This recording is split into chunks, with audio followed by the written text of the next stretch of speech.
Yabona nje umkhaya mangase mina ngikuhlaziyele le abantu abalokhu beyibhalela ka 200k kaMthandeni.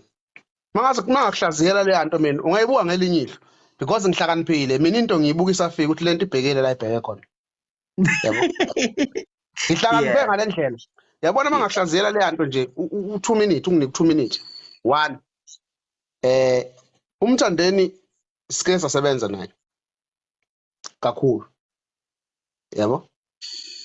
Umthandeni ephuma kuyilokhuzana ku-Cause Media wakhishwa yimi ku-Cause Media ukuthi akahambe uyemela ukuze kwazi ukubona into ayenzayo. Yeah, ukuze kwazi ukubona into ayenzayo wakhishwa yimi.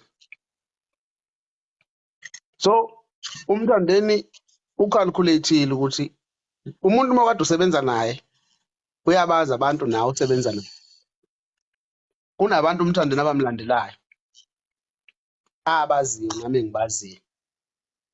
Abahosomabhizinisi abanye ababalandeli bakhe neshow yokuthi njengoba bemlandela mhlawumbe abanye ubazi ngami bazobe bekhona emcimbini wami ngqo bezilonto. Uneshow yokuthi njengoba abalandeli bakhe bezobe bekhona emcimbini wami behosomabhizinisi abanye babo bazi ngami ngeke bevume ngize emcimbini. So uma ngabe qhamuka ethi ufuna 200,000 vele mina ngikho 200,000 ngikhokhela umculo.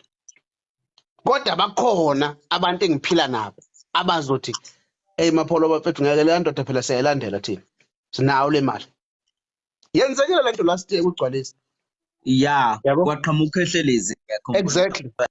Umthandeni uzoyithola le mali kodwa engayitholanga ngomhlelo omcimbi ukhona omunye umuntu ebese kwana laba abanye abafuna ukuyidayisa.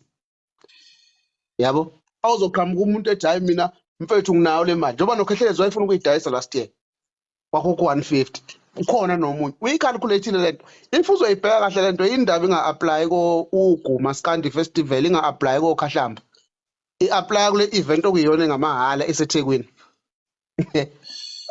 Yindaba uGulu ungabhalelwa incwadi ngoba uGulu phela sishiyana ngeinsuku ezu4 kuphela ukuthi kube uGulu. Umsombuluko lesibili lesithathu lesine lesihlanu insuku ezu5 after 5 days kuzobe sekuwuGulu after umbuso Wamaciko kumele nabe ngabe sebeyitholile incwadi. Yabo. So ukuhlakanipha kwethu sihlakaniphe kakhulu sahlakanipha nje sakuphiwa ukuhlakanipha. Yabo. Usengibutshela into engemva kwale ya 2k ke mina sengibuka ngendlela engibuka ngayo. Vele uzoyithola le yamali. Yena ubukile ukuthi okay la ngingagembula kanjani ngalenza kanjani ibhizinisi ngalento. Angiqhamuki ngifuna 200k. Yabo.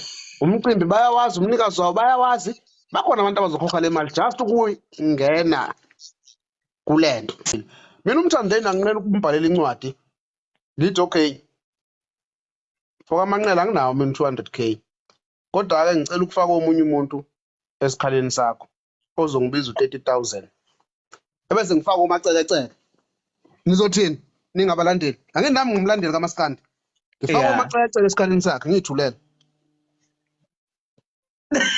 nizothini ningabalandeli ngiyabuza angithi ngifuna umkhombisa ukuthi ngihlakaniphile. Nizothini ngizothi bengafanele ngifaka uMacekeceke nginayo nje imali yoMacekeceke baphuma kuMthandeni nizothini abekho kwipost ngithi hayi ngoba wena ufuna 200 mina nginawo 200 ngino 30,000 othi ngiyithathe lo Macekeceke uzothi uMacekeceke abakayi.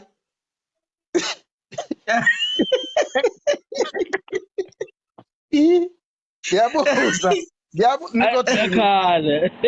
Hayi ucuphe ngonoqhaka ngiyakuzwa lapha. Ngiyakuthola itajesi.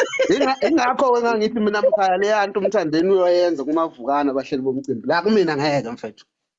Iyomsebenzela kakhulu kumavukana.